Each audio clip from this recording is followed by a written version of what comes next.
Buenos días, muy buenos días a la gente amiga, a la gente buena, a la gente sana que nos sintoniza cada mañana, tempranito. No llueve, pero hay una jarinita ahí.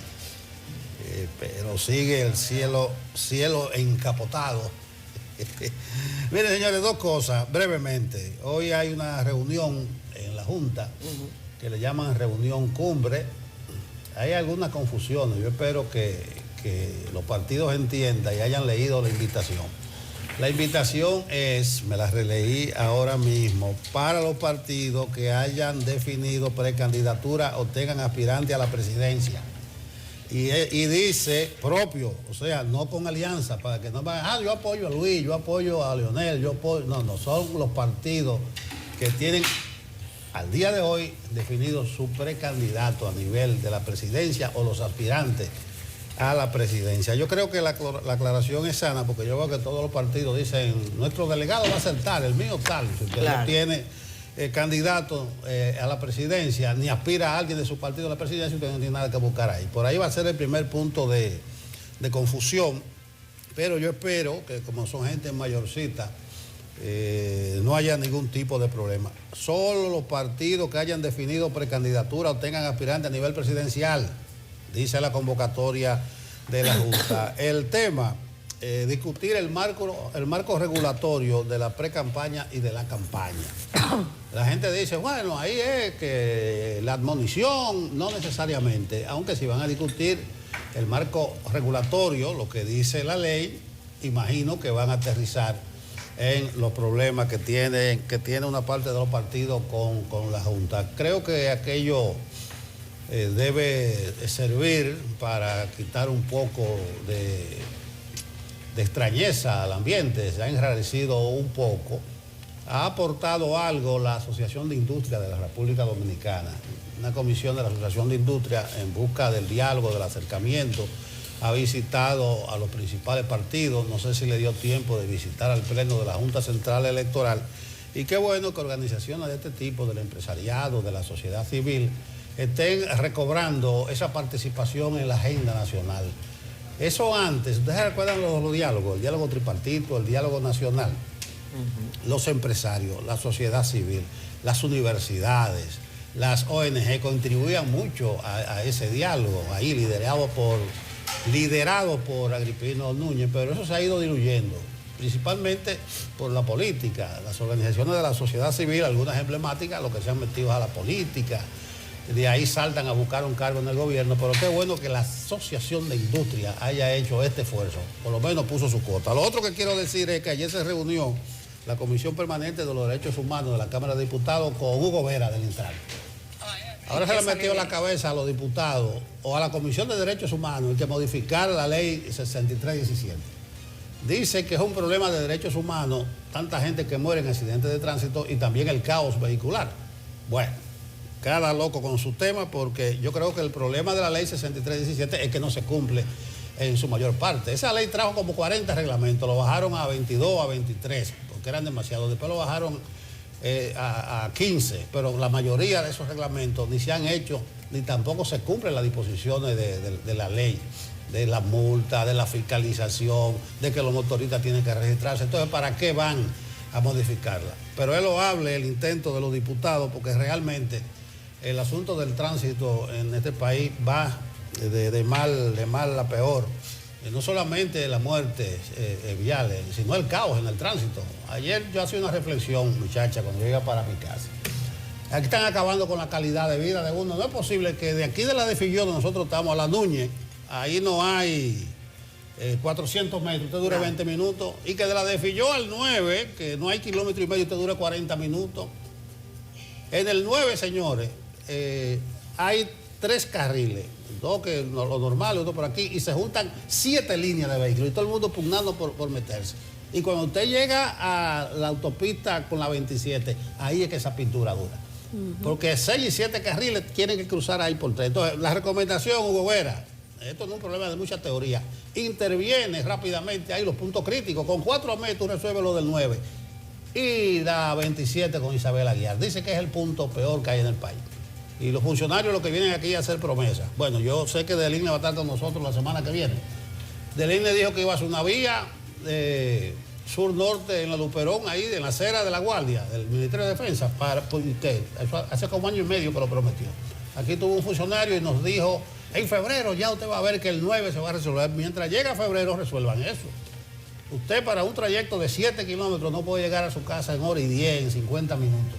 Entonces, por eso yo lo relaciono con la calidad de vida. Pero bien por los señores diputados de la Comisión de Derechos Humanos de llamar a Hugo, reunirse con Hugo y para adelante con el problema del tránsito, porque Hugo va tirando toalla chin a chin. Recuérdense que hay 3 millones, 2.9 millones de motoristas y no han podido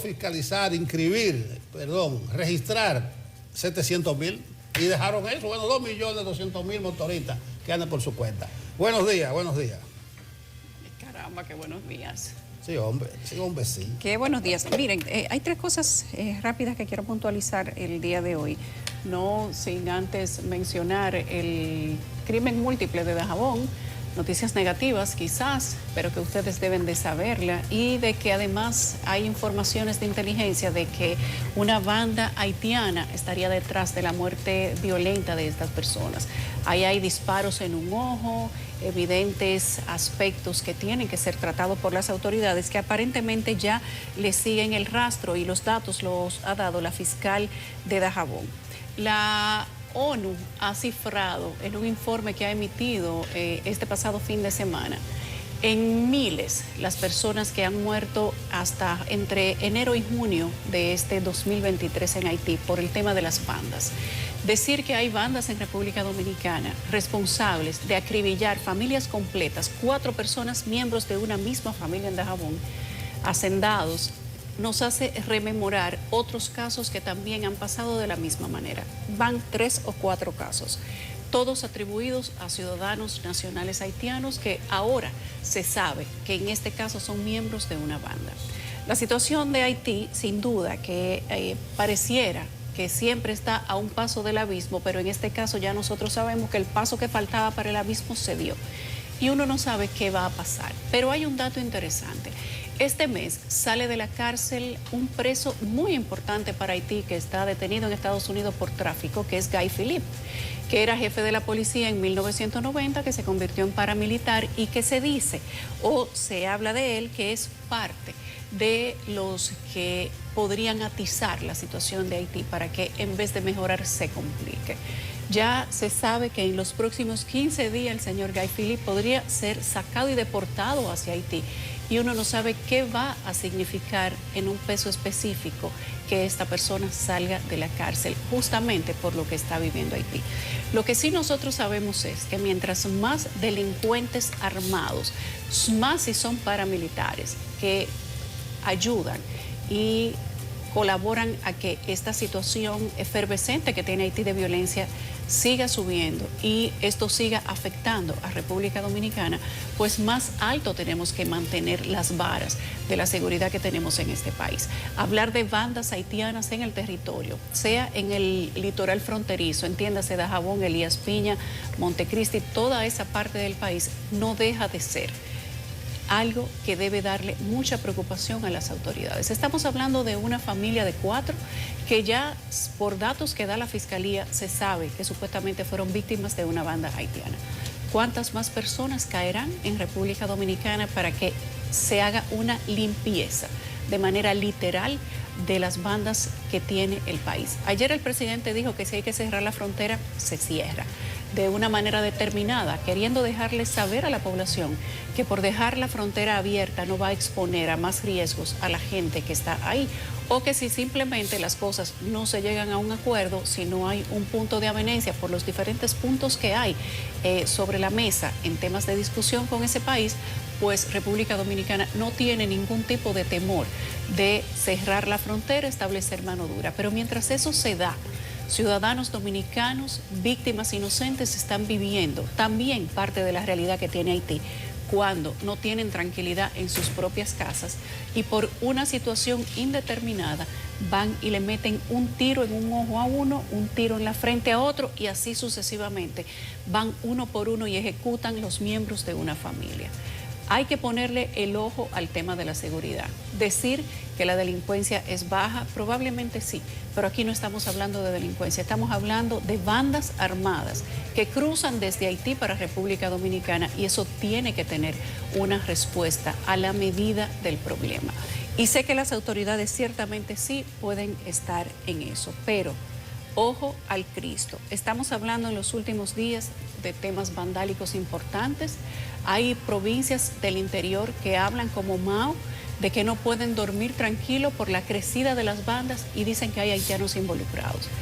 Hay que prestarle la atención debida al tema de las bandas y al tema de lo que está sucediendo en el país con la violencia y que si ciertamente dicen nuestras autoridades que no se trata de crimen ni delincuencia, peor aún si tenemos que hablar de crimen organizado, como lo es las bandas, como lo son los cárteles de narcotráfico y como lo son los grupos organizados que trabajan con temas violentos para conseguir dinero. Otra cosa que tenemos que mencionar es la reunión que se está dando con Cuba. Hay conversaciones formales entre Cuba y Dominicana y esto podría ser una novedad.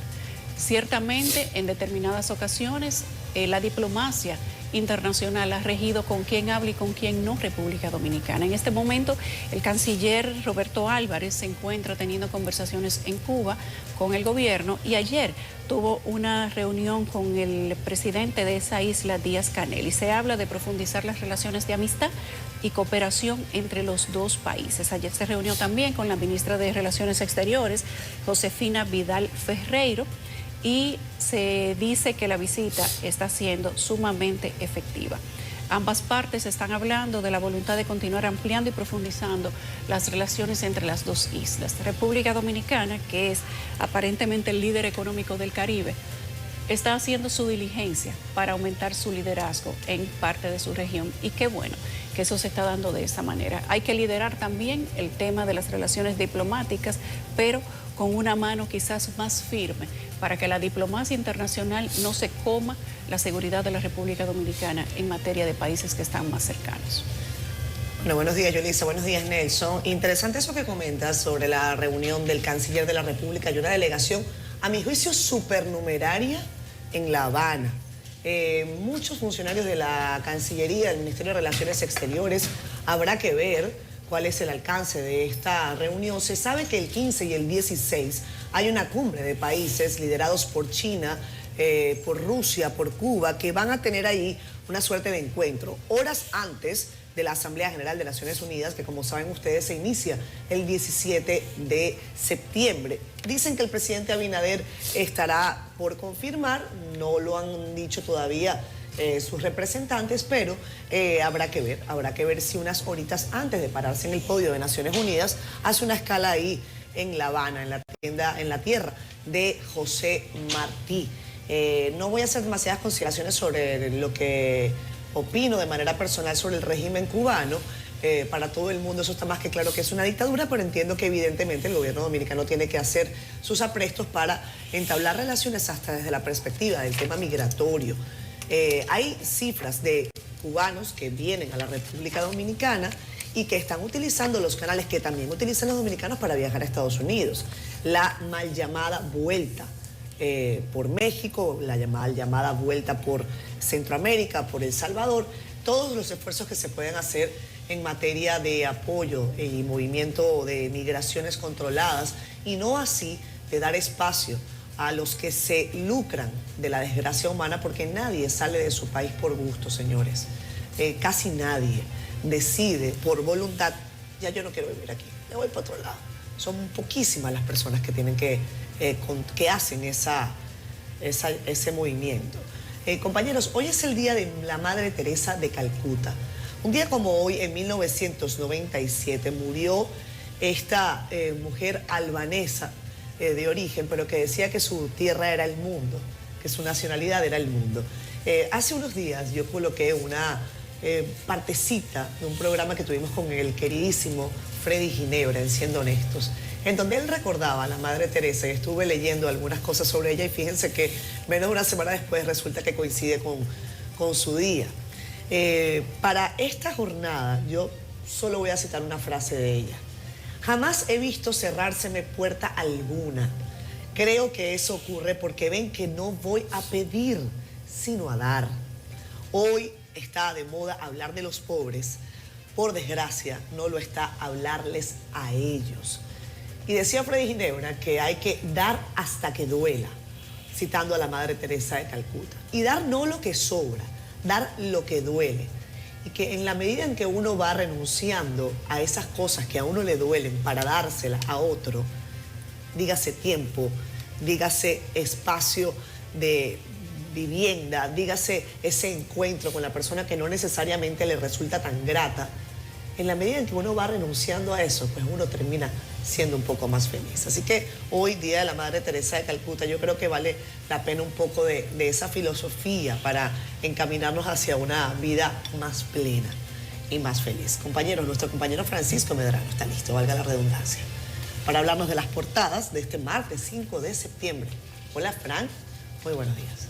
Hola, ¿qué tal? Buenos días. Bienvenidos a la presentación precisamente de las portadas de el periódico El Caribe. Vamos rápidamente con las principales informaciones que tenemos en el día de hoy y lo hacemos con las autoridades de migración en Santiago, que apresaron a decenas de haitianos indocumentados en carros del transporte público.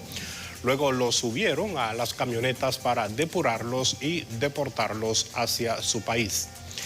En otro tema, varios economistas consideran realista la revisión a la baja del crecimiento en República Dominicana.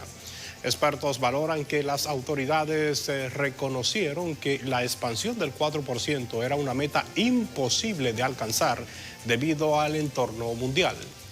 Además, ampliamos sobre la situación del dengue en el país y el hospital Robert Reed Cabral habilita más camas por el alza en los casos.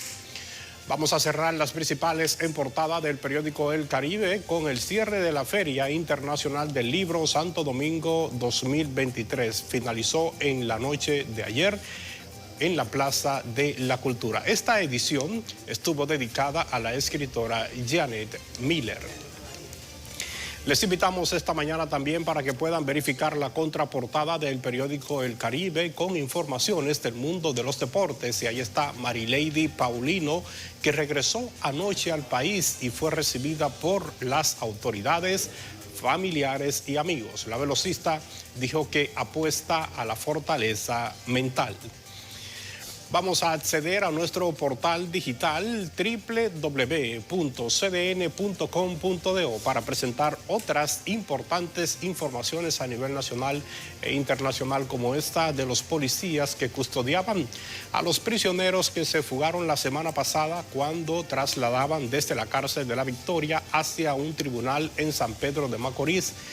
Las autoridades han informado que hay agentes policiales involucrados en este hecho. En otro tema que ampliamos es que la jueza de atención permanente de San Cristóbal se ha reservado una decisión sobre el conocimiento de medidas de coerción a los dueños de la compañía Vidal Platz.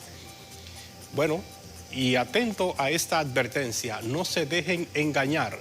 Un grupo de personas han sido estafadas por una red que se hace pasar como una empresa de inversionistas en la bolsa de valores. En una investigación se ha identificado cómo estos operan, cómo funciona y qué método utilizan para engañar a la gente. Así que accedan a nuestro portal digital www.cdn.com.do para que conozcan en detalles todas estas informaciones y, por supuesto, adquieran la edición impresa de nuestro periódico El Caribe. Es todo por el momento, seguimos con más. Jens Uriel presenta el reporte del clima. Muchísimas gracias, muy buenos días. Hoy seguirán algunas precipitaciones en República Dominicana. Seguiremos bajo los efectos de la vaguada que está establecida al norte de la región del Caribe, pero también los remanentes de una onda tropical que se alejó al oeste de nuestra zona de pronóstico.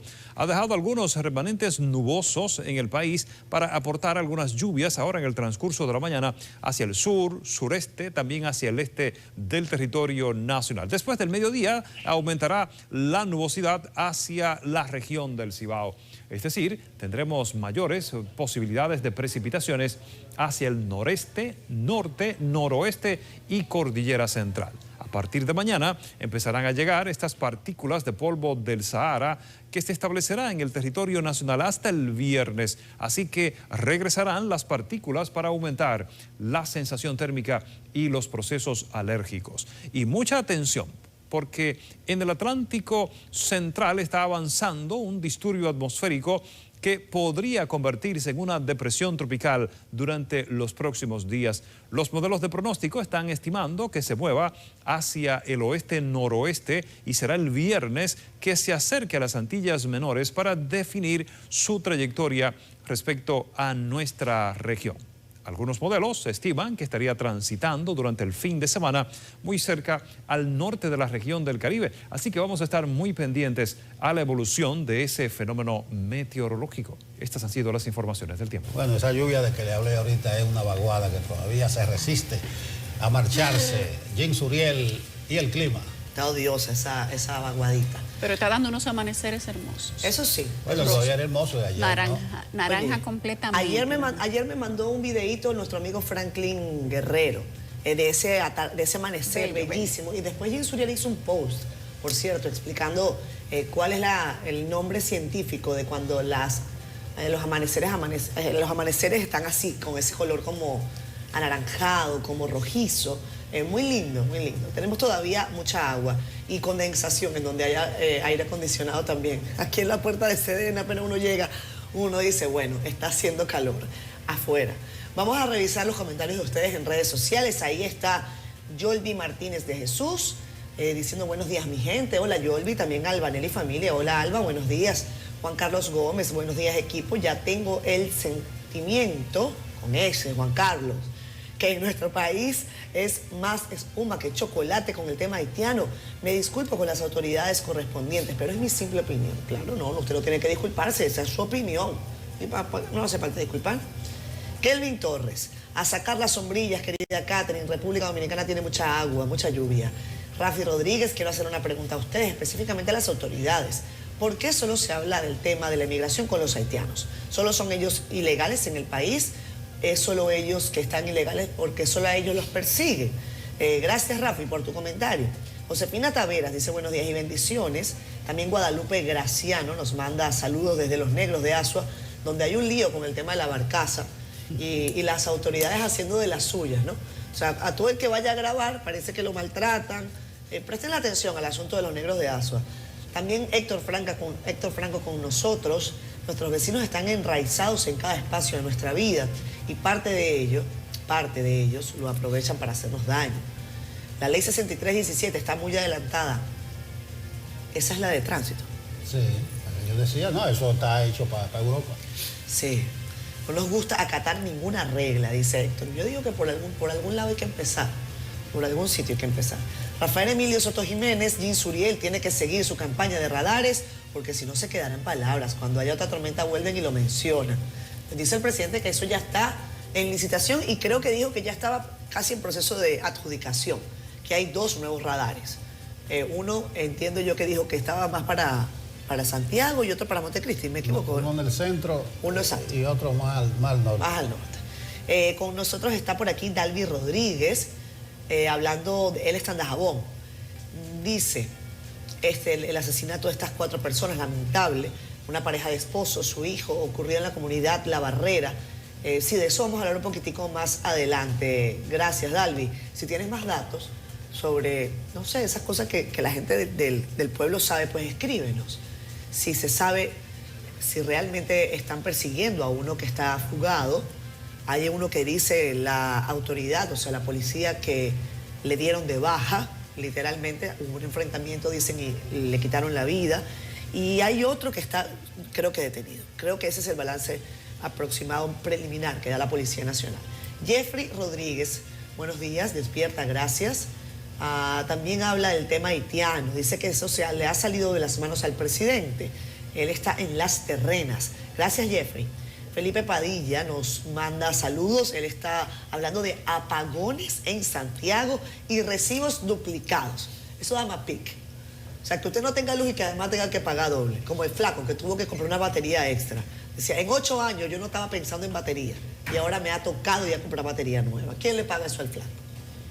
Miriam Mendoza dice, buenos días, equipo de Despierto. Una pregunta, ¿dónde está Susan? Susan está en un canal que también hace noticias, una querida colega que le tenemos muchísimo cariño. Dice, linda corbata, Nelson. Gracias. Morena Vázquez, buenos días, bendiciones. También Mabel Francelina Candelario nos manda saludos. Gracias. Gracias a todos los que sintonizan a esta hora, 7:31 minutos de la mañana. Vamos a pausa. 7:36 de la mañana, vamos a pasarle balance a todo lo sucedido en el interior del país en las últimas 24 horas. Este coronel, ¿qué fue? ¿Qué fue? Usted no me conoce a mí. Usted no me conoce a mí, pero usted quiere darme a mí. Tú me grabas. Yo no te, tú me grabaste a mí. Tú me grabaste a mí y me tiraste. Tú me grabaste y me tiraste. La Comisión de los Derechos Humanos en Asua denunció amenazas de policías y militares contra las personas que grabaron los videos donde se observa un derrame de combustible proveniente de las barcazas que están instaladas en la playa Los Negros. Ganaderos de la línea noroeste denuncia que bandas de delincuentes operan a sus anchas en la comunidad Cruce de Guayacanes y otras de la provincia de Valverde. La Asociación de Padres y Amigos del Liceo Luisa Cuello Santos en el municipio de Bonao decidieron no enviar a sus hijos a la escuela en demanda de que sean colocados maestros que hacen falta en ese centro educativo. Más de 3.000 estudiantes no recibieron docencia en el municipio de Peralvillo, provincia de Monteplata, por la protesta de la Asociación Dominicana de Profesores en reclamo de varias demandas. Una fuga de gas provocó que estudiantes de un centro educativo de Buenavista, en Jarabacoa, fueran evacuados por el cuerpo de bomberos. En el incidente no se reportan personas lesionadas. En La Vega, habitantes de las comunidades de Acapulco y El Pino, enclavada en la entrada de Loma Miranda, protestaron contra la instalación de un acueducto que las autoridades quieren instalar en ese lugar. Organizaciones sociales del Distrito Municipal del Pozo, municipio El Factor de María Trinidad Sánchez, reclamaron ante las autoridades la terminación del centro comunal El Chucho. Yanela Pimentel, CDN. Gracias, Yanela. Bueno, precisamente Yanela estuvo ayer en La Semanal con la prensa, la segunda versión de La Semanal. No sé en qué quedó, estaba viéndola mientras CDN lo transmitía. Se me hacía largo, pero después que CDN cortó la transmisión, ya creo que para las 6, para entrar con los deportes, no pude ver cómo terminó, porque todavía estaban exponiendo. Cuando le puse atención estaba Servio Tulio, después Muquien, después de Muquien habló... Luna Valiente. No, dice, ¿cómo es que es la encargada de la policía? La señora Villella. Villella. Que le dice que es la financiera de la policía. Del fideicomiso. Después hablaron dos guardias ahí, no sé cómo es. Después vi a Luna Valiente. Después me dicen que habló el director de la policía. Yo perdí. Y me pareció un estilo López Obrador. Yo le dije lo del mañanero. Abinader estaba ahí en su podio sentado y él dirigía la pregunta. Fulano, habla. No sé cómo dirigió la intervención de los periodistas, pero yo reitero, es un ejercicio bueno de transparencia, claro. Pero creo que es abrumador. Tú sentarte ahí 2 horas a escuchar el discurso de los funcionarios y la mecánica va a ser esa, la dinámica. Por ejemplo, si el lunes que viene el tema es agricultura, van a invitar a todo el sector del agro. El ministro agrícola, Instituto Agrario, el FEDA, y cada quien va a tirar su discurso. Por lo menos se le permite a los periodistas hacer preguntas. De lo que sea. Fuera del tema. Claro. Claro, como nos dijo Homero ayer, menos de política, porque está la solemnidad del palacio, pero... Bueno, pero eso es una prohibición que no se puede hacer. O sea, bueno, no él puede dijo ser que no era prohibido. No o sea, él dice, no es prohibido, no es que nosotros les estamos prohibiendo, pero es limitado. pero no le vamos a... Pero Pero bueno, atendiendo a la lógica, dice bueno, yo creo que los periodistas pueden preguntarle lo que sea. Si el presidente quiere responder, que responda. Y si quiere salir debajo de una patana, que salga. Yo le decía a Homero, si los periodistas no le ponen la tónica a ellos, eso va a ser otra vitrina más para el gobierno divulgar los planes que tiene.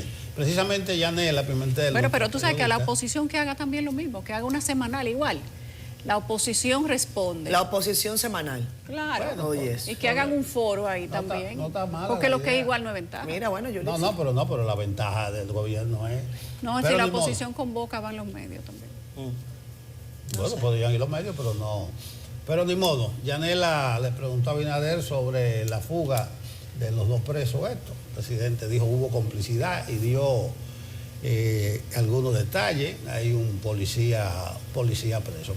Pero escuchemos el detalle de la participación de Abinader ayer en Luis Abinader Semanal con la Prensa. Exactamente. Abinader informó que hay agentes policiales involucrados en este hecho. Asimismo, mostró la trayectoria balística del momento en el cual dispararon con el vehículo vacío. Los reos serían trasladados al Palacio de Justicia de San Pedro de Macorís para una audiencia. Todo esto con la nueva tecnología se va evaluando. ¿Qué nos dice ahí?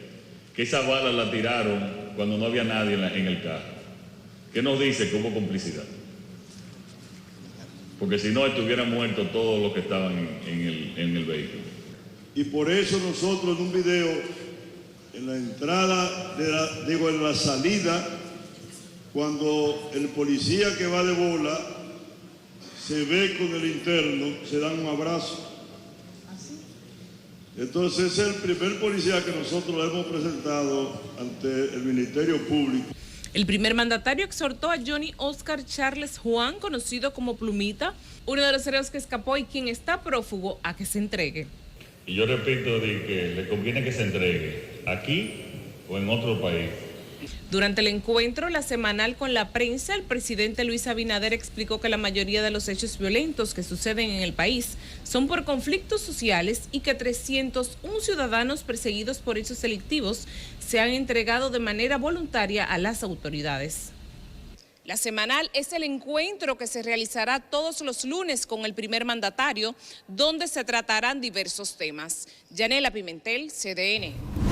Bueno, ahí está, la semanal. Para mí es Luis Abinader Semanal, un hombre, como digo yo, un poco tricky, un poco de metamensaje, así lo veo. Y creo que la estrategia gubernamental, para fines de estrategia, está bien. Ellos tienen a la prensa concentrada para hablar de temas que para ellos son importantes. Ahora, lo que nosotros tenemos que hacer como periodistas es hacer las preguntas que hay que hacer. Eso es, y lo vamos a ver en el camino. Yo creo que el éxito de esa estrategia del gobierno se va a ver en función de lo que los periodistas podamos obtener, datos que no estén servidos. Sirve, yo digo, no lo voy a criticar porque hay países en donde usted jamás tiene acceso a la fuente oficial, jamás. En República Dominicana era muy difícil, por ejemplo, hablar con el expresidente Danilo Medina, no daba entrevistas, no da entrevistas. Entonces, bueno, este tipo de acercamientos uno no los critica per se. Ahora hay que hacer, con el tiempo, usted lo va a ver, preguntas quizás enfocadas en situaciones que son difíciles. A lo mejor vemos por ahí a Yulisa haciendo preguntas de su programa. Yo no sé si se la van a responder, pero de que se puede preguntar, se puede preguntar. Porque yo no sé si ella va a ir. No, exacto. Pero bueno, vamos a continuar, amigos, con otros temas, haciendo seguimiento a un hecho que ha causado consternación en el país entero. Lo vieron ustedes en sus comentarios en la red social Facebook. Es un asesinato de 4 personas, o sea, una masacre a manos de supuestamente 3 individuos haitianos. Supuestamente no, ya la policía les ha puesto ciudadanía a esos, o por lo menos nacionalidad a ese crimen. Dice que uno fue abatido por efectivos militares en Guayuín, pero vamos a ver la historia que preparó Deyanira López. Aterrados por el crimen se manifiestan residentes en La Barrera, una comunidad de La Gorra en Partido Dajabón, tras darse a conocer que 4 personas fueron asesinadas a tiros en medio de un atraco en su residencia. 3 de ellos integrantes de una familia y uno se encuentra herido. Esta fue una tragedia, mira, me mataron el hermano, me mataron el sobrino, mataron 2 personas más que había, me mataron el hermano, fue prácticamente una tragedia. Yo lo único que puedo decir es que le llevaron las armas de fuego, 2 escopetas y una pistola. Adiós, pero aquí estamos, que nosotros ya ni nos queremos levantar, porque vea, esto fue supuestamente de día, porque yo deño por allí mismo y oí un disparo, pues yo nunca en la vida pensaba que era eso. Y aquí estamos que uno no está seguro ni en su casa. Sí, la delincuencia está muy fuerte aquí. Estamos bien asustados, porque en esta zona nunca se habían visto esos casos, pero ahora mismo en un mes ya han sucedido 2. Yo no sé qué va a hacer el gobierno y los jefes policiales que manden patrullaje a esta zona que están tan solitarias, ¿sí? Las víctimas mortales son el hacendado Ramón Medina Hernández, alias Papito, de 60 años, su esposa Carmelina Cabreja, de 47 años, el hijo de ambos, Christopher Daniel Medina, de 20, y Charlie Quesada, un amigo. En el hecho resultó herido de gravedad en uno de sus ojos Cristian López Cabreja, hijo de la mujer. Muerto, amarrado, lo amarraron en el corral y ahí lo mataron. Lo amarraron y le dieron un tiro por la cabeza. Sintiendo todo eso porque son gente buena. En aproximadamente un mes es el segundo caso que se registra en el lugar y lo atribuyen también a haitianos. Los residentes en la zona apuntan a que debe ponerse freno al trasiego de indocumentados. Habrá que hacer algo con estos haitianos, si esos haitianos, ¿verdad? O con la delincuencia hay que tratar de hacer algo porque esto está increíble aquí. No hace un mes que pasó un caso ahí mismo en el rodeo de Minilla que mataron a esa gente ahí. Y lo mismo, donde quiera lo mismo. Al gobierno, a las autoridades de aquí, Darío Zapata, David Sosa, tienen que hacer algo con la frontera. Los haitianos están cruzando, los motoconchos, uno lo ve por el frente de nosotros que pasan de la casa. Varios motores cargados de haitianos. Hay un motor pasa hasta con 6 haitianos, a lo que da. Tienen que controlar eso, porque es que están cogiendo dinero los guardias, lamentablemente el caso. No, pero hay heridos, te ve que todavía no se sabe si se salvarán. Hace un mes y 2 días eso. ¿Para despojarlo de qué le llevaron? Eso le llevaron dinero, según. Que yo dije que prestaban dinero. De los presuntos autores, cayó abatido uno durante un enfrentamiento con agentes de la policía y quien, según el vocero de la institución, tenía en su poder una de las armas del hacendado. Otro fue detenido, en tanto que otros involucrados son perseguidos. El caso está bajo investigación. Desde Dajabón, de Yanira López, CDN. Bueno, este caso ha consternado todo el país, no solamente la región limítrofe. Dajabón, por supuesto, la gente dice que tiene hasta miedo, porque este es un caso que se repite, ha sucedido ya en otras ocasiones, ya una vez anterior se atacó una familia y supuestamente, según ha dicho la policía y la fiscalía, el móvil habría sido el robo. Acribillaron 4 personas en su casa simplemente para robarles, a pesar de que habían niños, a pesar de que habían una persona de edad avanzada. Se conoce que el padre de la familia era un reconocido ganadero, además era médico, odontólogo, tenía aparentemente 60 años, tenía un hijo de 20 que también fue asesinado, su esposa tenía 49, asesinada también. Y su hijo menor aparentemente habría sido herido en un ojo con un disparo y está en una condición grave. Según dijo la policía, aparentemente sería el mismo móvil que de otro hecho que sucedió hace un mes, pero que tuvo menos cobertura mediática. Dice la policía que es el mismo modus operandi, que tienen 2 personas ya localizadas, uno preso, y de un caso anterior de este que les estoy diciendo, que ellos tienen 2 detenidos. Que se maneja la tesis de que el móvil habría sido atacarlos simplemente para robarles, pero esto es lo que dice la policía. Uno de los buscados por el hecho murió abatido por la Policía Nacional cuando era localizado en las inmediaciones de la misma provincia de Dajabón. Se le ocupó, según las autoridades, una escopeta propiedad del señor Eugenio Medina, que es el padre de familia que fue víctima.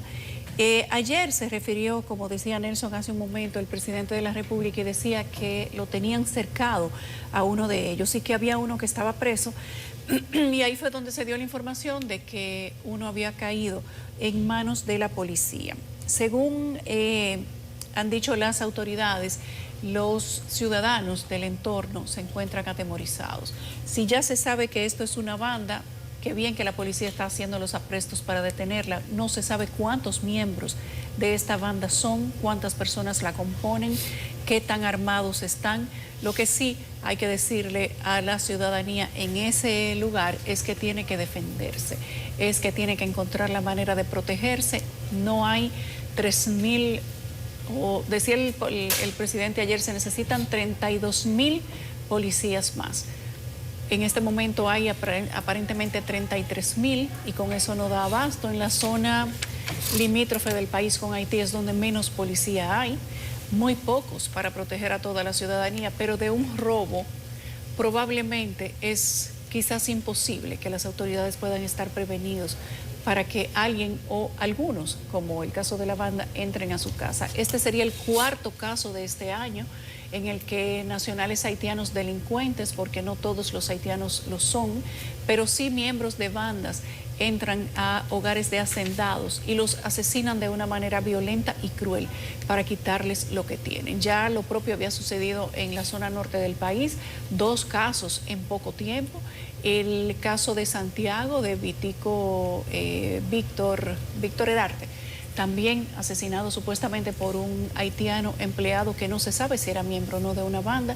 En los 2 casos anteriores que les he mencionado, las personas no han sido detenidas, supuestamente no han siquiera podido identificar de manera confirmada la identidad porque no tenían documentos. Aquí hay un mensaje en estos casos anteriores para la gente que contrata personas indocumentadas de la nacionalidad que sea. Usted no sabe para lo que da una persona de quien usted no tiene un registro, de quien usted no puede buscar un dato, de quien usted no puede hacer una consulta para saber si tiene antecedente violento, si tiene una ficha, si ha perpetrado casos similares anteriormente, porque usted le da la oportunidad con muy buena fe a una persona que usted no sabe quién es. Y en el caso anterior no hay familia que pueda predecir cuándo va a ser atacada violentamente porque probablemente habría tratado de defenderse. Es lamentable y ojalá que las autoridades puedan darle justicia a los parientes que quedan vivos de estas 4 personas y del niño que con un disparo en un ojo se debate ahora entre la vida y la muerte. Mire, estaba revisando la situación de Dajabón en la crónica del Caribe y hay unas declaraciones de la fiscal de Dajabón que lo atribuye a una banda de haitianos que opera en la zona. Incluso refiere un hecho sangriento anterior. Hay que prestarle atención a ese tipo de situación. Yo mencionaba la sustitución del director del CESFRON. Me dice que podría ser rutinaria, pero tal vez se deba a varios eventos que están ocurriendo en la zona fronteriza. Un hecho violento de sangre, la violencia criminal. El listín trae en su portada un recuento de 8 personas asesinadas en lo que va de semana. Y lo que va de semana es que hoy es martes. Ahí usted nos registra los 2 de Loma Miranda. Léanse, señores, los resultados de eso, del prontuario de esos 2 que eran de San Francisco de Macorís. Y tenían cuentas pendientes. Uno tenía varios crímenes encima, reciente y también muy atrás, del 2015, y se ve claramente que eso viene del mundo del narcotráfico. Esos 2 muertos de Loma Miranda. Una situación para preocuparse, pero la violencia que se entroniza entre nosotros también debe ir llamando la atención. Fíjate este caso de los guaricanos, los guaricanos, como dicen. Una adolescente fue encontrada asesinada dentro de un tanque de agua. De 20 años de edad, estaba en el patio de su vivienda. Eso es en Santo Domingo Norte, los guaricanos. Kareli Cueva nos reporta este hecho luctuoso. De años, la joven hallada muerta la mañana de este lunes en el interior de su vivienda en el barrio Las 5 Esquinas de los Guaricanos en Santo Domingo Norte. Dije, ya tú no tienes nada que hacer aquí en Guaricano, ya Juanito se murió, me dijo, sí, la próxima que me voy a hacer yo. Pero nunca se decidió. La víctima residía solo con su hija de 1 año y 8 meses, que fue entregada por las autoridades a sus familiares, que ahora demandan justicia. La niña, fui yo que la agarré cuando me la pasaron. La niña, lo que yo la vi bien. La niña acaba de despertar, como cuando ella se acaba de despertar, sin el pamper, pero ella se quita su pamper porque a ella no le gusta que tener pamper. Pero no tiene ningún rastro de No, no se ve, no. Queremos saber quién fue, porque no debe quedarse impune. Yo soy su abuela, por parte de su papá. De acuerdo con el médico legista actuante, Jairo Medrano, la joven fue encontrada desnuda con la parte superior del cuerpo dentro de un tanque de agua. Encontramos el cuerpo en el interior de un tanque, pero, vuelvo y le repito, se va a enviar a patología para que sean ellos que luego de hacer directamente la autopsia, pues entonces determinen básicamente a través del informe de autopsia cuál es su causa básica y directa de muerte. Según versiones, unos vecinos la habrían escuchado discutir en horas de la madrugada con dos hombres y al salir para auxiliarla, supuestamente fueron amenazados por uno de los hombres que portaba un arma de fuego. Cruciaban la discusión esta noche. Anoche, él nada más me dijo eso, que oyó la discusión y que cuando él venía para acá a llamarme, el otro que estaba afuera lo encañonó con una pistola. Y le dijo que si voceaba le iba a dar un tiro. Porque supuestamente eran dos. Digo supuestamente porque yo no lo vi. Porque yo estaba en mi cama acostado. El haitiano le dijo que eran dos personas. Que eran dos personas. El que estaba dentro y el que estaba afuera. Que tenía una pistola en la mano. La escena fue custodiada por agentes del DICRIM que investigan las circunstancias del hecho. Karelyn Cuevas, CDN. Bueno, son múltiples los casos de violencia que hemos estado mencionando durante estos días. Hay, según el listín diario, hay 8 solo esta semana, pero como dice Nelson, creo que ahí no están incluidos los 2 que se encontraron la semana pasada esposados, quemados en Loma Miranda. Y tampoco creo que está incluido ahí el caso del teniente que fue amarrado de espaldas por sus pies y por sus manos y al que se le ultimó con un disparo en la cabeza. También en aquella ocasión se argumentó y están siendo presentados ante los tribunales un conflicto con ciudadanos haitianos. Hay quienes dicen no cuadra ese dato, parece, y hay que ver, ojo con esto, que yo no quiero quitarle responsabilidad a nadie, pero los organismos jurisdiccionales tienen que tener cuidado, porque aquí no, eso fue un haitiano, como si fuese buscándole un bajadero a crímenes que pueden tener otro tipo de connotaciones. Lo que ha ocurrido en Dajabón sí tiene ese tinte. Además, los ganaderos que al parecer han sido testigos, dicen nosotros los vimos, incluso nos amenazaron. La fiscal dice que se trata de una banda. Y ojo con el tema de la connotación que tiene banda cuando se habla de Haití. Aquí el presidente de la República dice que a esos criminales de bandas haitianas que han llegado al país les ha ido muy mal. Bueno, pero no sabemos cómo les ha ido. Ojo que eso también podría traer cola, señor presidente. La fiscal de Dajabón, Jaycin Alcántara, dijo que, según declaraciones de Cristian López, quien tiene un disparo en la cabeza con entrada y salida del ojo izquierdo, fueron 3 las personas que participaron en el hecho. Los fallecidos, como les decía en la parte anterior, presentan todos impactos de bala en la cabeza. Dice, aparentemente es una banda. Esta es la declaración de la fiscal. Hace un mes sucedió un hecho similar, mismo modus operandi. De ese caso tenemos 2 personas con prisión preventiva. Se maneja una tesis de que el móvil del crimen es un caso de robo, pero hay que determinar cuál es este tipo de acciones. Lo que ha ocurrido ahí en los Guaricanos de esta mujer encontrada en un tanque de agua, lo hace uno recordar también casos, por ejemplo, como el de La Guayiga en febrero, ¿recuerdan, compañeros? Una pareja de esposos que salió de su casa, que estuvo desaparecida durante un tiempo y que después se les encontró también en un tanque de agua. Eso hizo saber lo que estaba ocurriendo ahí en La Guayiga, en el sector de Pedro Brán, un sector que fue calificado en aquel momento como la embajada del crimen por la cantidad de hechos delictivos que se daban, tiroteos, enfrentamientos entre bandas. Ahora lo estamos viendo en los Guaricanos. Hay que esperar la investigación, podría tratarse de un tema personal, pero de cualquier manera esto causa intranquilidad. Ayer Homero Figueroa nos decía a nosotros que hay una cosa que se llama el sesgo cognitivo y que cuando uno ve un hecho, pues tiende a generalizar. Miren, yo no sé, pero cualquiera que haya vivido en este país durante, qué sé yo, 15, 20 años, puede determinar a simple vista que es como que empezamos a normalizar la violencia y con eso hay que tener cuidado. Y a lo que yo le apuntaba ayer al señor Romero Figueroa, buen amigo de esta casa, es que estamos normalizando tanto la violencia que nosotros y ustedes, señores del gobierno, sientan en la misma silla a una persona académica, a un deportista y a un individuo que lo que hace es promover permanentemente la violencia. Entonces, ¿qué es primero? ¿El huevo o la gallina? Piénsenlo ustedes, señores del gobierno. Yo creo que el rol del Estado es distinto quizás al con el que usted no puede medir la acción gubernamental con la acción de una familia rica o de clase media alta que contrata a alguien para una boda. No es igual, no es la misma responsabilidad. ¿O acaso tiene la misma responsabilidad que yo haga un spot? Estoy poniendo un ejemplo remoto que no ha ocurrido, pero estoy diciéndoles a ustedes un caso. ¿Tiene la misma responsabilidad una persona que invita a una boda a unos individuos que canten letras que promuevan la violencia y la criminalidad, a que el Ministerio de Educación haga un spot con los que hacen apología del delito con sus canciones? Claro que no es igual.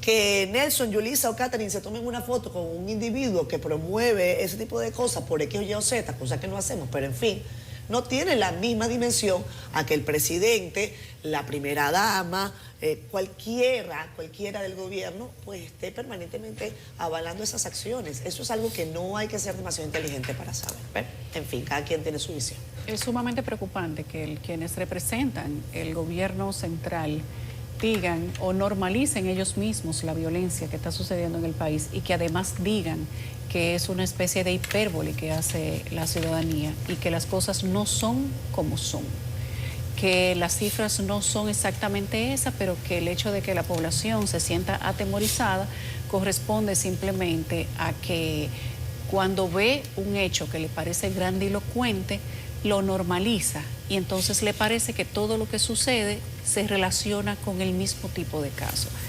A mí me parece que las autoridades deben estar ahí, quizás con las antenas más despiertas que la ciudadanía. Siempre un paso adelante, siempre en una actitud preventiva, en una actitud de protección, en una actitud de prevención y de perseguir lo que puede ser lesivo para la gente o lo que puede ser un riesgo, además para la ciudadanía. Normalizarlo sí que es un problema. Cuando las autoridades empiezan a decirte lo que está pasando es que tú lo estás normalizando y tú crees que todo lo que sucede es así, entonces ese es el momento en el que usted tiene que sentarse, empezar a reflexionar y decir, bueno, pero entonces nos estamos quedando solos, porque si lo que la ciudadanía se encuentra grande, lo que le atemoriza resulta que a los llamados a preservar la seguridad no les atemoriza y no les parece grande, entonces no voy a decir lo que pienso, pero es momento de preocuparse. Mira, ¿cómo fue que dijo Mero? Sesgo cognitivo. Sesgo cognitivo, sí. Por eso yo le dije en ese momento que me pareció a Jackie Núñez del Rico, el mago de la palabra. ¿Entiendes? Y también le decía a Homero que la realidad, los hechos, tienen que corresponderse con el discurso. Tú puedes falsearlo, tú puedes mascararlo momentáneamente, decir que eso no es así, pero la realidad está ahí, es tiesa, terca, testaruda. Entonces, Homero dice que lo de la 42, que el dembow, que sé yo qué, no, ahí hay problemas muy profundos en la 42. ¿A qué me refiero con esto del sesgo cognitivo, de la percepción? Al presidente le preguntaron ayer sobre los apagones. Sí. Él dijo, un problema, el gobierno no ha podido hacer todo lo que tiene que hacer porque necesitarían 2.000 millones de pesos y ha tenido que dedicar mucho a los subsidios. Y hay una sobredemanda. Pero dijo, 2.000 millones. Voy a revisar, no sé, pero me pareció una barbaridad. Pero ahí es que voy. Él dijo, de la alta demanda, una sobredemanda que hay, pero esos son los apagones. O sea, que le estamos dando mucha energía a la gente y la gente está consumiendo mucho. La gente consume mucho. Y hay un problemita de avería. Eso es veneno para la gente. Los que están sufriendo los apagones. Es porque se está consumiendo mucho. De dólares. Son 2.000 millones de dólares. Pero bien, o sea, está bien, es una fortuna. Está bien el presidente que la guerra, que subieron los combustibles, pero la promesa era resolver el problema eléctrico. Bueno. La gente podía ser verdad, que es por el alto consumo, demasiado aire acondicionado prendido, dice Morrison, por el que verano. tiene mucho sentido, porque la gente no consume lo mismo en tiempo de calor. Lo que están sufriendo eso, lo que quieren es que le den energía eléctrica. Claro. Como sea. Pero además te voy a decir algo. Entonces la realidad, ahí termino, con el sesgo cognitivo. La realidad está ahí, ¿entiendes? Y la verdad siempre tiene que corresponderse con la realidad. Es decir, por más que usted diga y truquee y pase el tiempo y le pinte unos pajaritos en el aire a la gente, cuando llega la realidad choca. Que aquí la canasta es la más barata del mundo. Y, adiós, felicidades, pero aquí nos está acabando la canasta. Lo que pasa es que la gente no consume datos. El hecho de que tú le des datos que son ciertos, es cierto que República Dominicana es puesta como ejemplo a nivel internacional en muchos aspectos, pero a pesar de que eso sea así, el que está viviendo su situación precaria, el que no le da el sueldo, el que se encuentra la gasolina cara y al que no le está llegando la luz, no convive con datos como esos para resolver su situación de momento. Entonces eso hace que la gente se enerve. Cuando una persona está en problemas y tú le hablas de datos o tú le dices como método de consuelo, pero tú estás mejor que fulano en otro país, pero tú estás mejor que como está la gente en Ecuador, como está la gente, o quizá un ejemplo muy cercano, pero tú estás mejor que como está Haití. Eso, en vez de hacer que la gente reflexione, lo que hace es que la gente se bloquee. Hay que tener quizás algún tipo de manejo para llevar la gente al entendimiento. He hablado en muchas ocasiones de las campañas educativas que tienen que tener las autoridades. Se invierte dinero importante en los temas comerciales. Hay que invertir en el tema de la culturización. Hay que invertir en la educación para que la gente sea preventiva, para que conozca cuál es la realidad de las comparaciones locales e internacionales. Hay que invertir para eso, porque de la nada decirle a una gente que no le llega la luz. Hoy hablábamos nosotros con una persona de aquí del staff nuestro, trasnochada completamente porque por su casa no llega la luz, y es un fallo permanente. Hace varios meses que escuchamos la misma persona en el equipo de CDN con el mismo tema de la luz, y eso le pertenece a EDS. Entonces no hay manera de que la gente tú le pueda dar una excusa cuando la deficiencia se repite y se repite y se repite. Lo que tiene es que darle una solución. Hay que hacer una campaña educativa. Si el problema de la luz es que la gente está consumiendo mucho, dígaselo, pero no se lo diga en una coyuntura donde la gente no la tiene, donde la gente está reclamando que se la den, o donde la gente está diciendo, me llega poco y pago mucho, porque no se va a conseguir nada con eso. Hay unas imágenes del caso de Dajabón que ha dado la policía respecto del arresto de las primeras 2 personas. Estas son las cosas que les encontraron. Hay ahí un arma de fuego que es propiedad del señor hacendado que habrían asesinado, a quien junto con su esposa y sus hijos les ataron de manos y pies antes de ejecutarlo. Es una escopeta robada, confirmado ya, dice la policía, de la finca del hacendado. Le encontraron unas mochilas con celulares, perfumes y pertenencias que ya se ha confirmado fueron sustraídas de la casa de esta familia. Esa es la escopeta que aparentemente le fue robada, y esas son las 2 personas que la policía atrapó. Hay uno que en el corredero aparentemente resultó con un disparo. Bueno, ahí está, esos hechos sangrientos. Me llegó a la mente el tío de Soto Jiménez, ¿ustedes recuerdan? Claro. No sé si ha aparecido. No ha aparecido. O sea, unos asesinatos bárbaros. Ni siquiera la cédula de esa persona se tuvo en el momento. Usted puede decir, bueno, iban a robar, pero ¿y cómo que tú vas a estar y vas a ejecutar a 4 gente que para robar?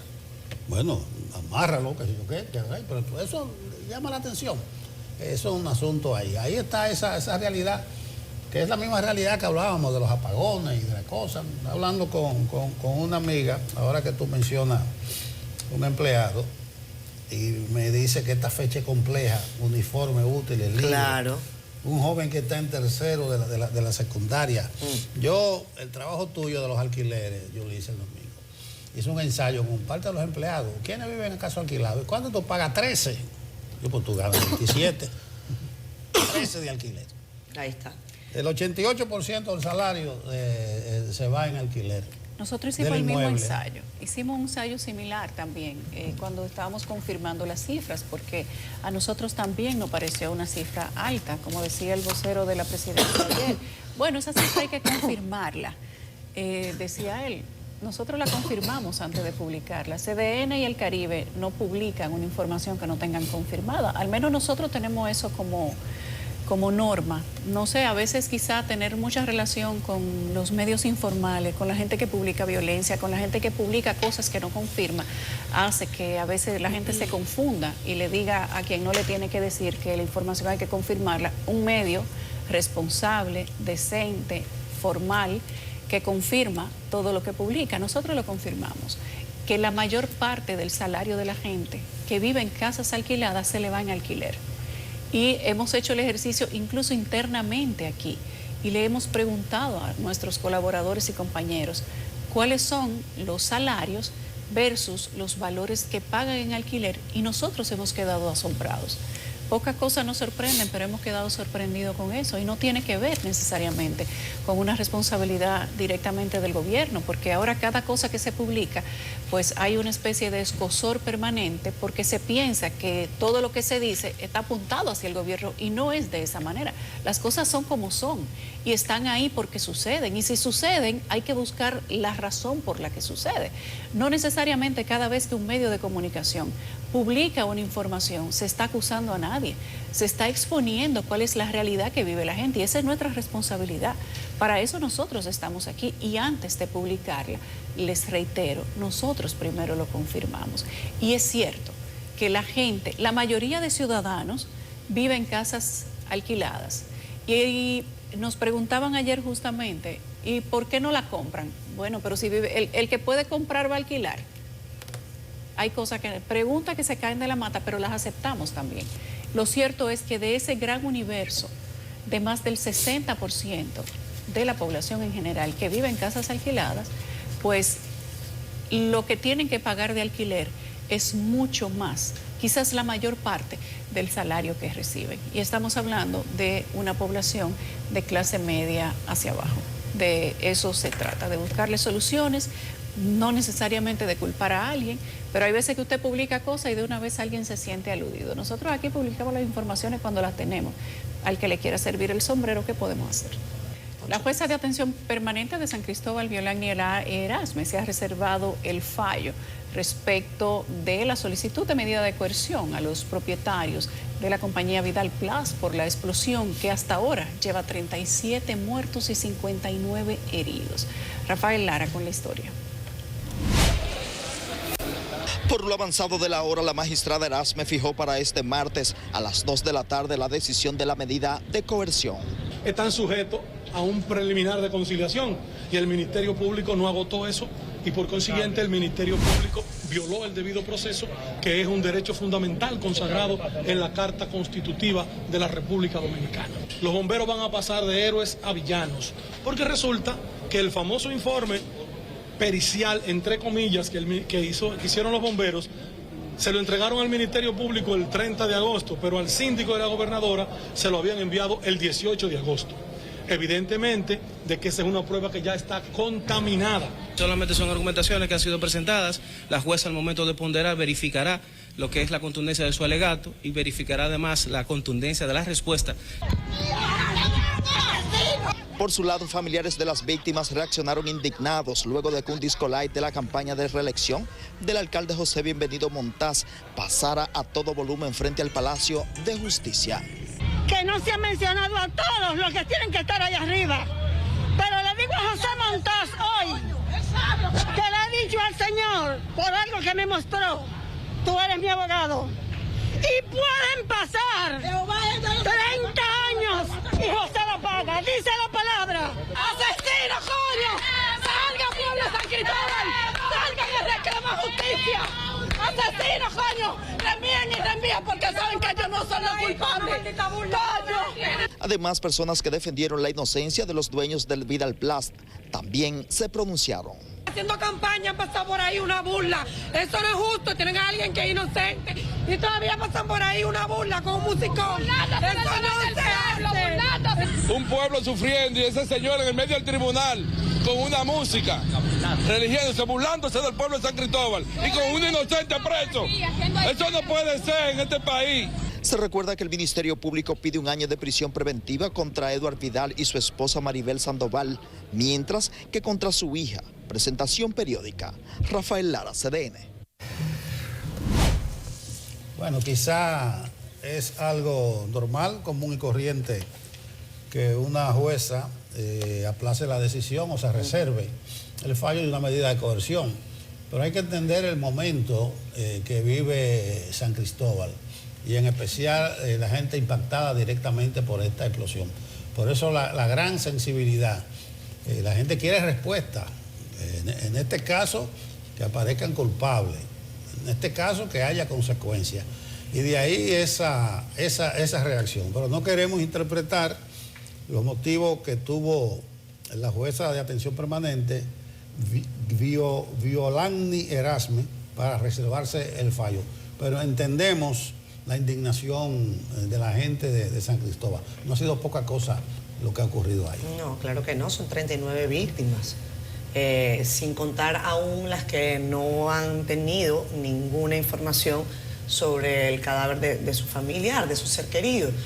Yo todavía estoy esperando, como les dije en ocasiones anteriores, compañeros, una posición firme del Ministerio Público para llamar a otros actores más allá que Vidal Plast, y sin quitar a Vidal Plast. Vidal Plast, evidentemente, por ser, según el informe que se tiene de los bomberos y según lo que se sabe, el lugar en donde ocurrió la explosión es una de las partes que tiene que estar en el proceso. Pero ¿qué ocurre, por ejemplo, con Cámara de Comercio de San Cristóbal? ¿Qué ocurre, por ejemplo, con Alcaldía de San Cristóbal? ¿Qué ocurre con el Consejo de Regidores?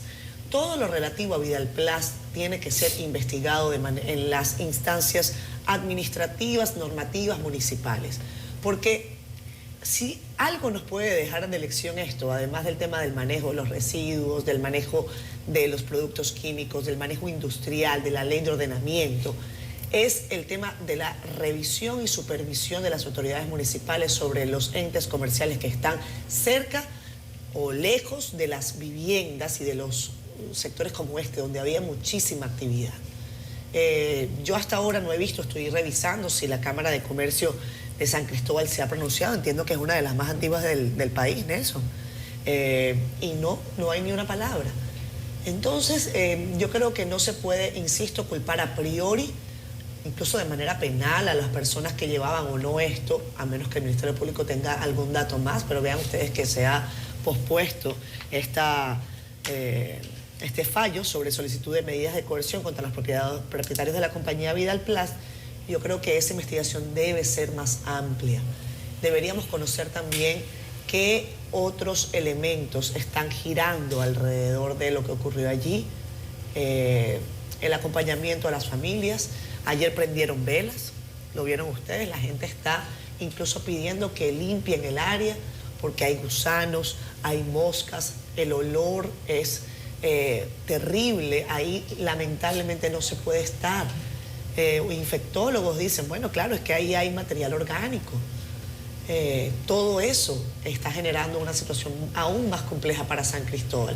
Y algo de lo que se habló mucho en los días de la tragedia, el acompañamiento psicológico, el acompañamiento económico. Muchas de esas víctimas eran cabezas de hogar. Muchos de ellos tenían la responsabilidad de la comida de sus casas, de pagar los alquileres, de pagar los colegios, y ahora se han quedado en una situación mucho más compleja. O sea, así que no solamente es la pérdida de la vida, que por supuesto es lo más importante, sino todos los otros datos aledaños. Mira, hay algo colateral con lo de San Cristóbal. Es una iniciativa del Cuerpo de Bomberos de San Pedro de Macorís, pero que se ha ido extendiendo. Están convocando una concentración bomberil. Muy bien. El 21 de septiembre en la Plaza de la Bandera, los bomberos. Muy bien. Yo apoyo eso. Y yo también. ¿Qué piden? Que se conozca la Ley Nacional de Bomberos. Ya yo dije que la semana pasada los diputados la enviaron a una comisión, pero hay una ley que se conozca. Que ellos piden mejor salario, plan de vivienda y de retiro, equipamiento, seguro médico, y que se reconozca el rol de la mujer. Esos son algunos de los tópicos que están reclamando. A propósito de lo de San Cristóbal, que vimos ahí a los bomberos mayormente a mano pelada. Y además vimos ese sacrificio, esa entrega prácticamente por nada, porque ni siquiera tienen un seguro médico. Usted dirá, pero lo de la capital tienen, pero probablemente lo de San Pedro no tenga. Entonces hay que dignificar a los bomberos y esperemos que le vaya bien y que se sumen los bomberos de todo el país a esta convocatoria que inicialmente hacen los bomberos de San Pedro de Macorís. Hay un audio que está circulando en la voz, aquí lo tengo, de la primer teniente Diana Acosta. Ella está realizando el llamado y ha ido recibiendo apoyo. Concentración bomberil en la Plaza de la Bandera. Eso refleja algunas de las realidades de nuestro país. Nosotros estamos mejor que Lola, mejor que todo el mundo. Pero ante cualquier eventualidad, ya sea un fuego, una explosión, ya sea un tornado, ya sea una tormenta, un huracán, ahí se desenmascara, se develan las carencias. Y en este caso de San Cristóbal se ha visto que los bomberos necesitan de una mejor atención. Por lo menos que avance y se conozca esa ley que está en el Congreso, la ley del bombero. Yo tenía aquí en la noche, hace algunos días, parte de los bomberos que participaron en el rescate y sofocación del incendio de San Cristóbal. Y algunos de ellos decían que solamente son importantes cuando ocurre una tragedia. Que en ese momento ellos, la gente los reconoce, las autoridades les dan las gracias, pero a fin de mes nadie se acuerda de ellos. Que necesitan equipos, que necesitan a veces uniformes. Los voluntarios tienen que comprarse su propio uniforme, déjenme decirles. Claro. Ellos tienen que suplirse prácticamente de todo lo que necesitan. O sea que son realmente voluntarios en toda la extensión de la palabra. Los salarios de los bomberos son deprimidos. Eso se ha hablado muchas veces. Se han hecho algunas mejoras. Vi que la alcaldía de Santo Domingo estaba tratando de darle la mano a los bomberos del Distrito Nacional, pero hay bomberos en todo el país y ojalá que esa actitud se replique con los bomberos a nivel nacional. Es cierto que hay que modificar la ley de los bomberos y respetar la que hay, porque tampoco se le da el debido respeto. Y cuando hay una desgracia, lo primero que piensa la gente es llamar a los bomberos. Pero cuando no hay desgracia, entonces los bomberos no son importantes. ¿En qué momento se va a empezar a visibilizar cuál es la importancia de esta gente? ¿O vamos a esperar que la desgracia llegue a nuestras casas, a la casa de los que están, quienes tienen que tomar las decisiones para que ellos tengan una mejor calidad de vida? Porque también tienen vida, también tienen familias y también dejan, quizás son los únicos que dejan a su familia en la condición que sea, para irse sin tiempo, sin horario y sin saber con lo que se encuentran cada vez que hay una emergencia, cada vez que hay un incendio, cada vez que alguien se queda atrapado en un edificio, hasta cuando una mascota queda atrapada en un árbol, allá van los bomberos. Entonces no puede ser que se acuerde la comunidad y las autoridades solamente de los bomberos para decirle que son héroes cuando ocurre una desgracia, pero entonces después de esa desgracia no son héroes hasta que ocurre la próxima desgracia. Bien, vamos a hablar un chin de política. Mucha gente cree que se cae de la mata de que Raquel Peña va a ser la compañera de fórmula de Abinader. Eso lo cree mucha gente. Usted hace una encuesta y 9 de cada 10 le van a decir, oh, pero esa mujer se ha ganado ese puesto. Por eso no es tan fácil, eso no es tan fácil. A pesar de que tiene poca oposición, pero no es tan fácil. Yarilis Calcaño hizo un sondeo entre legisladores sobre si Raquel Peña debe repetir y el consenso es que la vicemandataria actual se ha ganado ese puesto. Vamos a ver.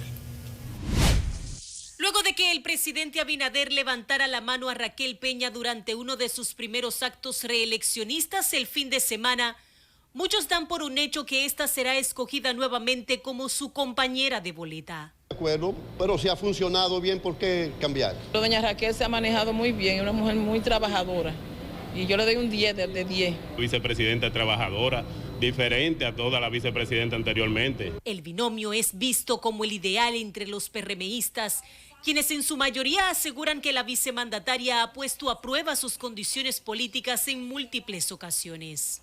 Encabezó el Gabinete de Salud y ustedes saben los resultados. Encabezó en un momento determinado también el Ministerio de Medio Ambiente y ustedes vieron que realmente se dieron pasos concretos y todas las funciones que le han asignado lo ha hecho bien. Pero ya sea Raquel Peña o cualquier otro compañero de boleta de Luis Abinader, la oposición política dice estar lista para enfrentarlo en el terreno. O sea, el pueblo dominicano se va a abocar a comparar el ejercicio de gobierno del PLD y del PRM. cuando el pueblo estaba mejor. No ha resuelto un problema, usted va a pasaporte y tiene que esperar a febrero o marzo para que le den una cita, incluyendo el VIP. No hay agua en los barrios, no hay dinero en las calles. Raquel Peña ingresó a la dirección ejecutiva del PRM en el último proceso de renovación de la cúpula del partido oficialista y en el gobierno ha desempeñado roles estelares, especialmente en los temas más relevantes del Estado. Yarilis Calcaño, CDN. Ahí está, y vuelve Raquel. Cuando digo que no es fácil, hubo que derrotar a Hipólito. Hubo que hacerle 1000 tanto a Hipólito. Incluso el primero que adelantó que Carolina no iba a repetir como alcaldesa fue Hipólito. Y todo el mundo sabe que el proyecto presidencial de Carolina pasaba por la vicepresidencia, o por lo menos por un ministerio de dimensiones nacionales y hasta internacionales. Pero parece que va a tener que sacrificarse y se va a quedar enmarcada en alrededor de 100 kilómetros cuadrados de la capital. Y es difícil construir desde la capital un proyecto nacional. Pero realmente yo creo que se impone la razón dentro de ese partido cuando se va construyendo el consenso de que debe repetir la actual fórmula, además de lo cómodo que se ve y se siente el presidente Abinader con su vice. Hay que ver si esa situación, si esa decisión no deja heridas insalvables en el partido de gobierno. Yo creo que no, yo creo que va a primar, como dices tú, Nelson, la razonabilidad. Hay situaciones difíciles, por supuesto. ¿Quién cree que Carolina Mejía no puede ser una buena vicepresidenta? Yo creo que ha mostrado más que capacidades para hacerlo. Ahora, evidentemente, está la situación de Raquel Peña, una funcionaria muy bien valorada, y es ahí en donde se produce quizás un tranque. Pasaba también, por ejemplo, con Eduardo Estrella en el Senado. Un hombre de la absoluta confianza del presidente de la República, un hombre que definitivamente era difícil verlo nada más como senador. Le han buscado una vuelta, como una suerte de enlace entre el Poder Ejecutivo y el Senado, y quizás yo creo que hayan tenido que buscarle la vuelta a qué va a pasar con Carolina Mejía. Y digo, no ellos le han tenido que buscar la vuelta. Ella, en esa conversación, Carolina tiene voz cantante, porque, aunque por supuesto es la hija del expresidente de la República, Hipólito Mejía, puedo decir que conociendo a Carolina, ella también tiene voz en lo que va a pasar en los próximos meses y años, no solamente con su rol como alcaldesa, si es reelecta, sino sobre cuál va a ser la posición que ella va a tener dentro del partido y dentro del proceso político de la República Dominicana en los próximos años. No es con cualquier muchacho de mandado que estamos hablando, es con Carolina Mejía, una mujer que acompañó a Luis Abinader cuando ningún escenario le favorecía. Y yo creo que ha salido muy bien parada de una posición en la alcaldía del Distrito Nacional. Coincido con Nelson en que hacer una campaña desde el Distrito Nacional, circunscribirse a estos 100 kilómetros, es complejo para una posición a la presidencia de la República. Pero ¿quién quita que el partido diga, aún con esa situación, el partido te va a apoyar en pleno?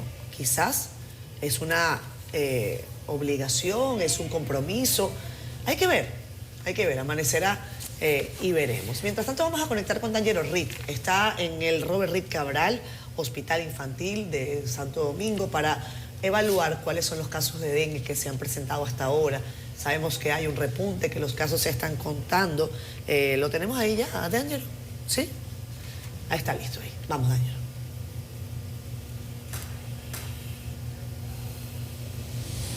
Hola, ¿qué tal? Muy buenos días, muchísimas gracias. Ya como han mencionado, aquí en este hospital infantil Robert Reed Cabral hay una situación un poco delicada en cuanto al contagio e ingreso de niños, principalmente, que son la población más vulnerable ante esta enfermedad del dengue. Al menos alrededor de 40 niños se encontraban ingresados este lunes aquí en este centro hospitalario, y donde cabe resaltar y recordarles que el pasado sábado murió un infante aquí afectado por esta terrible enfermedad. Aquí continúan llegando niños con sus padres a ser consultados por esta dolencia, y se espera que en cualquier momento pues la situación mejore, bajen los casos. Con relación al ingreso y la cantidad de camas disponibles, esto había generado una situación en particular aquí en este hospital, y sobre esto habló la directora de Robert Reed Cabral, Mabel Jones. Vamos a escuchar a la doctora que se refirió a este tema. Veamos. Hoy tenemos 39 pacientes con un diagnóstico probable de dengue. Ha estado aumentando en los últimos días con relación a las semanas anteriores.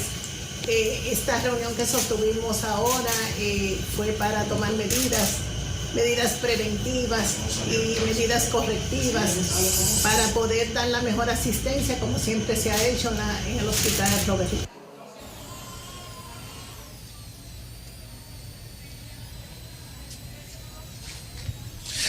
A la fecha, 3 pacientes siguen internos en centros públicos de salud, incluidos 2 niños que reciben atención en el Hospital Materno Infantil Nuestra Señora de la Altagracia y otro en el Hospital de Nisibón. Esto es en el este del país. Al menos a nivel nacional, los infectados se cuentan ya en 5.145 casos probables, de acuerdo al último reporte que emitió el Ministerio de Salud Pública, y la cifra es un 10% más que los casos registrados para la misma semana epidemiológica del año pasado, cuando las autoridades contabilizaron un total de 4.716 casos. En San Pedro de Macorís, también en el este del país, se ha registrado 10 casos, todos de menores en no más de 12 años, han informado las autoridades en ese sentido.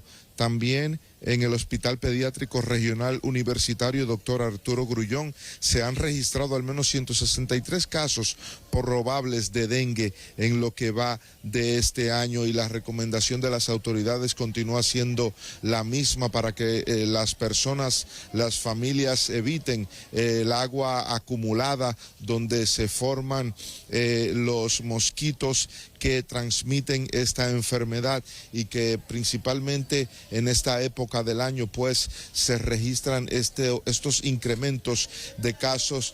Y repetir que la población menor de edad, los menores de edad, los pequeños, los niños, continúan siendo la población más vulnerable ante esta enfermedad. Vamos a esperar que toda esta situación sea controlada por las autoridades y que no mueran más niños debido a esta terrible enfermedad. Por mi parte es toda la información. Vuelvo con ustedes al estudio. Gracias, D'Angelo, como siempre por tu reporte. Ya lo saben, el tema endémico del dengue en la República Dominicana es algo de lo que hablamos todos los años. Las previsiones también tienen que pasar por su casa.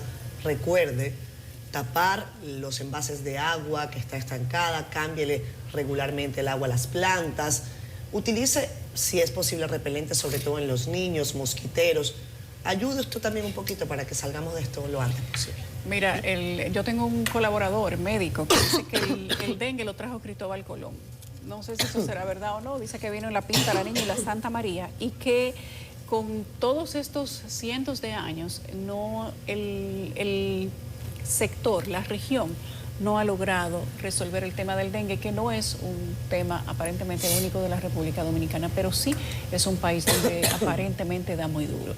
Salud Pública está haciendo su tarea y ha emitido las alertas que dice que, aunque han aumentado los casos, todavía no estamos en una situación de alarma, pero se aumentan las camas en diferentes hospitales para que haya posibilidad de atender a las personas, sobre todo los niños que van con dengue, que aparentemente son los más afectados.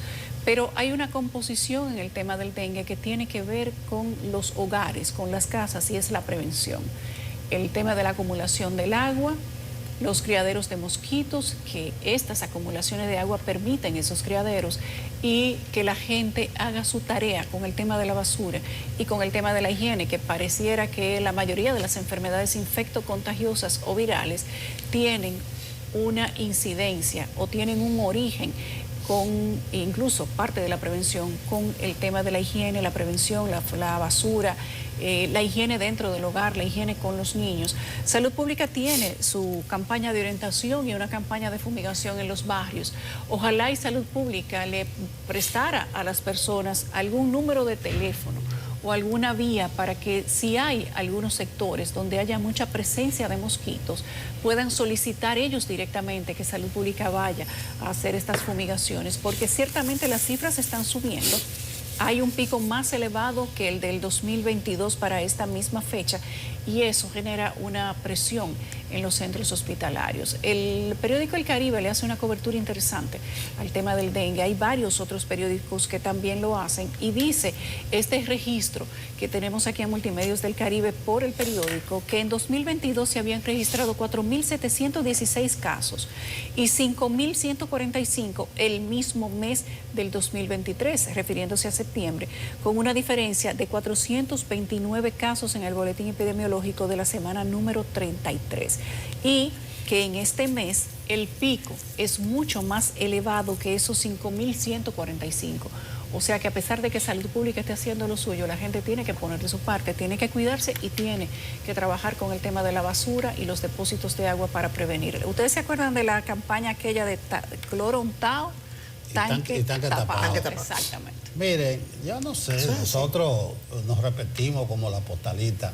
Somos un país que este es un mes del pico del dengue.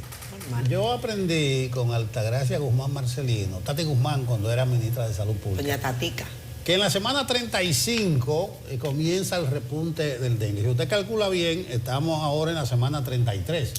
Es decir, que todos los años para esta fecha nos sorprende el pico del dengue. Claro, hay 429 casos más este año para este mes que el año pasado, es decir que hay un piquito más elevado. Pero si esa enfermedad está con nosotros, si sabemos cuáles son sus ciclos, ¿por qué nos sorprenden? ¿Por qué hay que pedir a las autoridades una campaña de orientación?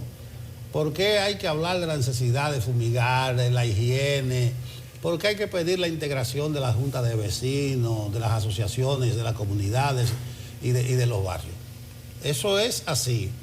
Vea el histórico del dengue, usted va a ver que para esta época del año, principalmente de la semana 35 hasta la 40, la 43, todos los años es este escándalo con el dengue. Yo no creo que este año sea una cosa del otro mundo, aunque hay más casos que el año pasado para la fecha, pero lo importante es que nosotros aprendamos a convivir con el dengue y con este mosquito, que también es culpable de otras enfermedades, y que la gente tenga la suficiente educación para darse cuenta que hay un problema de higiene personal, de higiene del hogar, del patio, de que no tire una goma, que donde se aposa el agua, todo ese tipo de cosas debiéramos saberla de memoria.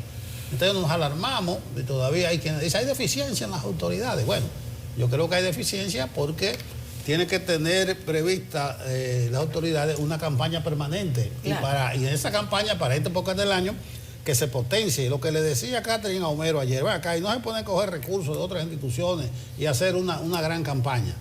Pero ni modo. Tati Guzmán me enseñó a mí, porque ella es muy didáctica. Miren, señores, nos estamos repitiendo, dice ella. Para esta época, y también Bauta Roja, habla con mucha claridad. Entonces, si sabemos que esta es una película repetida, ¿a qué la alarma si no vamos nosotros a tomar las medidas para que en el 2024 no vengamos y digamos tenemos 500 más que el 2023? Vamos a tener lo mismo. No, y además atender a los síntomas de manera temprana. El dengue dura entre 4 y 7 días en el cuerpo de los adultos y cuando usted empiece a ver fiebre, náusea, vómito, sarpullido, acuda de inmediato a un centro de salud. No espere, no piense que es una gripe mala, aquella gripe que está dando, todas esas palabras que ya la gente repite, ¿no? Yo creo que vale la pena que la gente tome de manera preventiva todas las acciones que les estamos mencionando, insistir en que las campañas deben activarse, las campañas de prevención, con tiempo suficiente para que todos los que tienen, como dice Nelson, en sus patios, depósitos de agua, que lo cuiden, digo desde la perspectiva gubernamental, pero también de la comunidad. La Junta de Vecinos no tiene que esperar que Salud Pública pase por ahí. La Junta de Vecinos puede organizarse, puede hacer sus asambleas, convocar a sus vecinos, usted en su casa haga lo que tenga que hacer. Aprovechen también las escuelas, los círculos de padres funcionan muy bien. Ahora que todo es un grupito de WhatsApp, estos grupos de WhatsApp del colegio, pásense las medidas, compartan si su hijo se siente mal, si no se siente mal, porque también eso influye. Y eso sí, pídale a la autoridad, en el caso de que se reporte un dengue, por ejemplo, en la escuela en donde su hijo acude, que vayan de inmediato para que fumiguen y para que tomen las medidas necesarias. Compañeros, no sé si ya nos vamos a pausa comercial. ¿Tenemos más temas? Vamos a pausa, ya regresamos.